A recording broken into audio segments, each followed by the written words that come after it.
So this is called a fabric burrito. Welcome back everyone. Today I'm going to be sharing with you a little shopping trip that I did for some fabrics, some patterns, and some other things I got. The total for this, so this is all from a local fabric store, came to around $40. I did have a $5 coupon for everything. So be sure to like, subscribe, and let's get going. So the first thing I got was this pattern. So their patterns were on sale. I really like how these pants look. I also like the top. So I'm excited to try it out as I really been wanting to learn more about how to make pants and construct them correctly.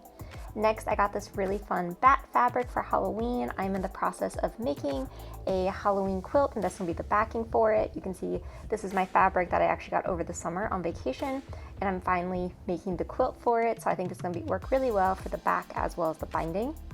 Next, I got another pattern, so I did get two patterns. This is for a really simple shirt. It says it's so easy. I may do a couple pattern reviews to show as I'm making them, is it really that easy? But I think it's going to be really fun and could work well for multiple seasons. Next, I got so many buttons. So as you can see, we have lots of different ones here. I got these little mushroom buttons to go on a mushroom quilt, that gnome quilt, and then I also got a lot of those other buttons that'll be for a jacket.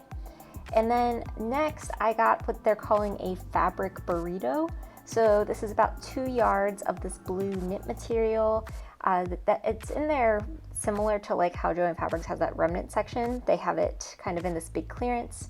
And then going back to this bat fabric that I have, I just want to talk about really quickly. This is a really nice quality fabric. So I got 2 yards of this. So, you know, going to those local fabric stores, you can kind of get nicer quality items. But as you can see, I got a lot of really great stuff. I'm so excited to use it all and to share it all with you. If you like this video and want to see more, be sure to like and subscribe.